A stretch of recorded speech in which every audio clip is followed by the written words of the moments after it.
যে কোন পোস্টে হাহা রিয়েক্ট দাও আর কোন পোস্টে অ্যাংরি রিয়েক্ট দাও আমি আসলেই ভাই বুঝি না। আমাকে ইনবক্সে আমার ব্রাইডাল প্যাকেজ সম্পর্কে হাবিজাবি ১০০টা প্রশ্ন করা হয়।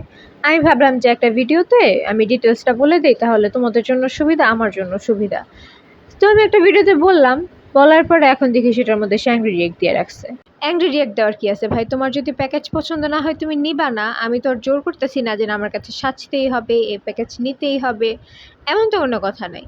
আরেকটা ভিডিওতে আমি একটা হুডেড আই মেকআপ টিউটোরিয়ালে বলেছি যে এই ধরনের হুডেড আই যাদের, তাদের কাট ফ্রিজ মানায় না। কারণ হুডেড আই হলে চোখের চামড়া একটু একটু ঝুলে থাকে, আইলাইনারে টানাটা দিলে সেটা পরে বোঝা যায় না, চোখ খুললে দেখা যায় না, আই স্পেস কম থাকে, বিভিন্ন হাবিজাবি।